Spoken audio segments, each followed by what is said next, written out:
Hey Tea-heads, I'm on my way to the warehouse because I have a new shipment that we need to approve. It doesn't contain any tea, doesn't contain any teaware, and yet I'm super excited to see it because it represents a very big project for us and one that we've been working many months on. So let's go check it out. Okay, here we are.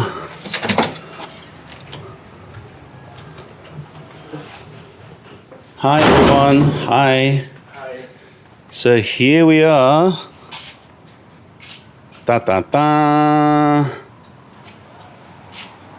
Pouches have arrived. Here we are, we have our pouches, and you may be asking, why am I so excited about some pouches? I'll dive into that in a little bit, but here they are. We've got our taster pack, slightly improved in terms of the size, making it a bit larger so we don't have to squish any leaves in there and potentially break leaves. We've got a small pouch size, we've got a medium pouch size, we've got our large pouch size for you bulk buyers, and we've got customized puer wrapper, puer cake packaging as well. Now, the reason why I'm so excited about these is because this is part of our drive to make sure that our Mei Leaf operations are as sustainable as possible and as environmentally friendly as possible.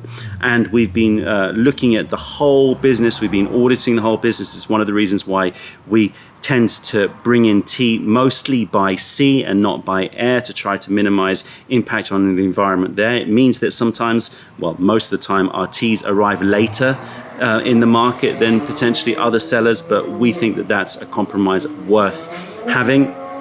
The other thing we've been doing is we've been looking internally. So in our warehouse here, all of the bags that we store our tea in is all made of cellulose-based material. But we really wanted to focus on these, especially the taster pack, because this is a single-use item.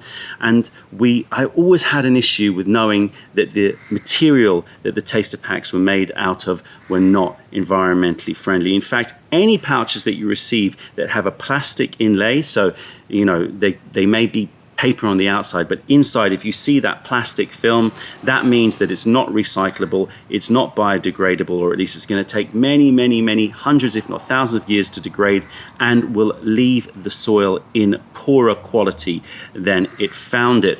And we didn't want that to happen. So we set about trying to find out a material to use for these pouches, as I say, especially for these taster packs here.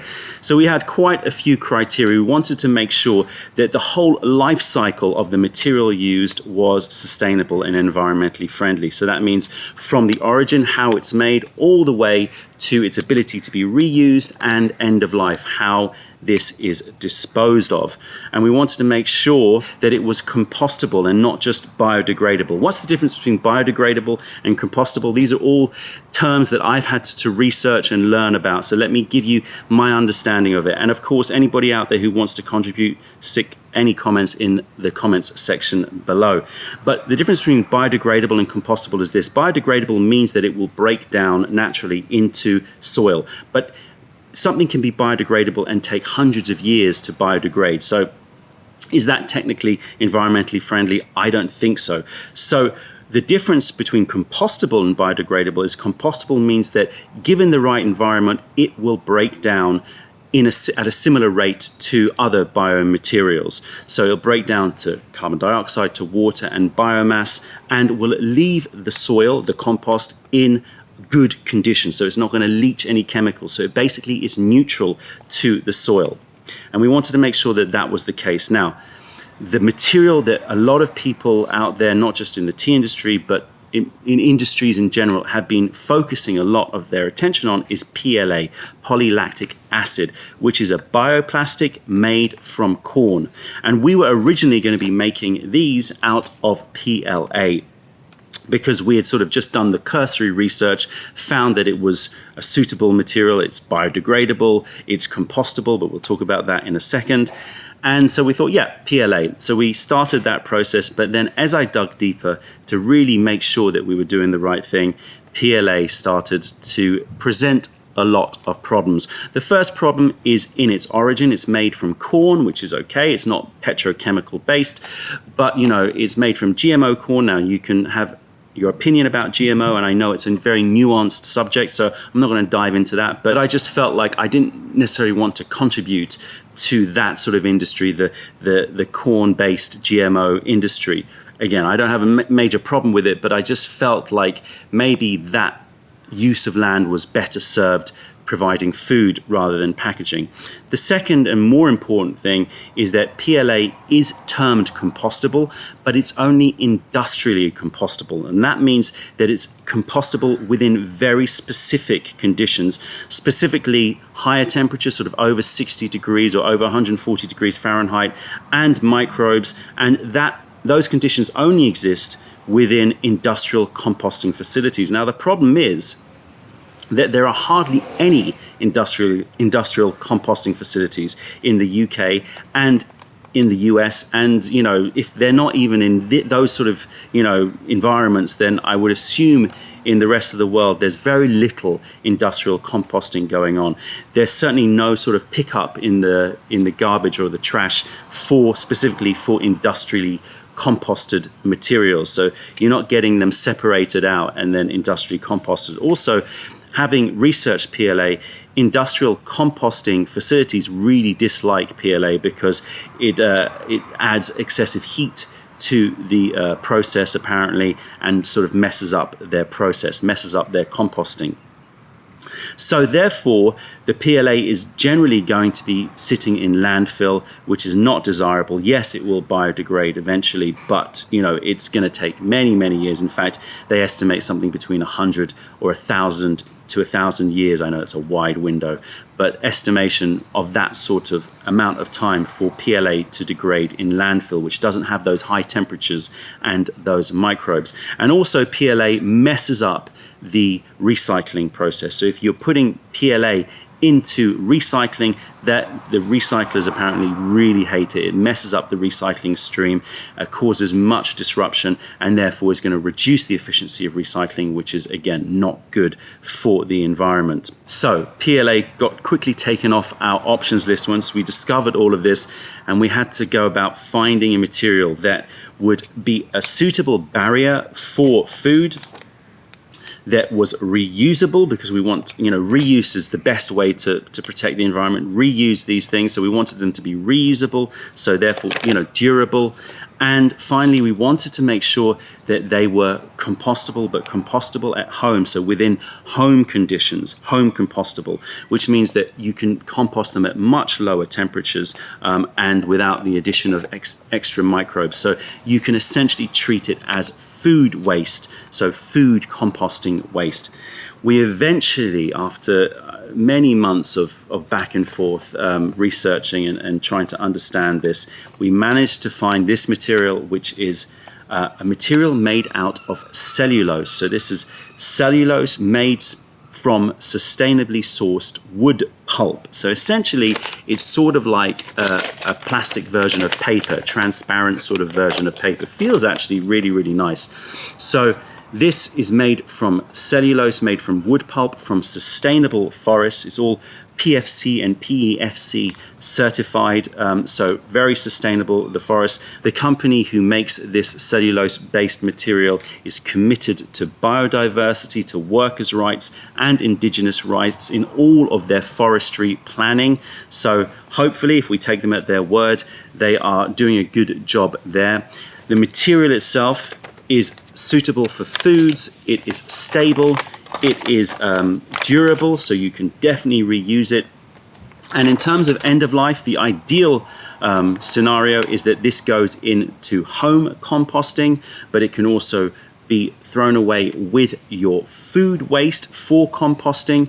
And it can go into landfill, but it's going to, again, take a long, long time for this to break down. So it's not desirable. It will leave the soil neutral, so it doesn't add any chemicals to the soil, so it'll leave it neutral, and it will biodegrade. But the ideal thing would be home composting or food waste composting, or if you'd like, incinerating, so you can burn this and it's not going to release harmful chemicals into the air, so you can also incinerate this. So this is the best material that we could find. As I said, if you've got any other suggestions, stick them in the comments section below. But we wanted to make sure that it maintained performance, because we need to make sure that there's a good seal here, that the tea that is sent to you is going to arrive in perfect condition and is going to stay in that way whilst it sits in your cupboards, but with all of those environmental and sustainable credentials.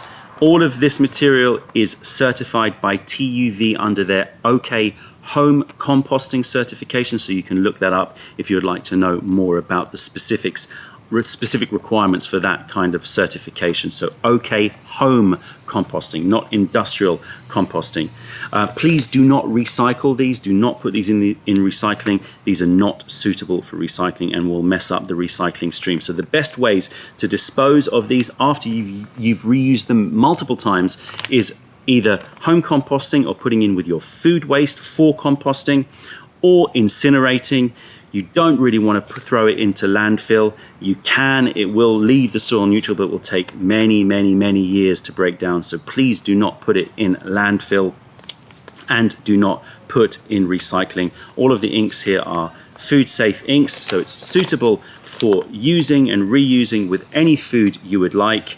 Let's talk about the designs themselves, obviously very important to us. So we've got our taster pack. The material definitely feels more sort of crafty. It's a little bit thicker in feeling, but I like it. We've made this pack slightly bigger because we wanted to make sure that we could fit, you know, these larger leaf teas in without breaking them, and so we've made it slightly larger.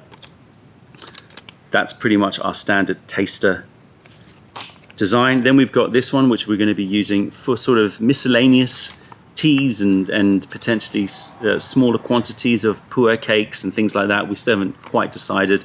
You got the hashtag Stay Loose London Leaf Life on here.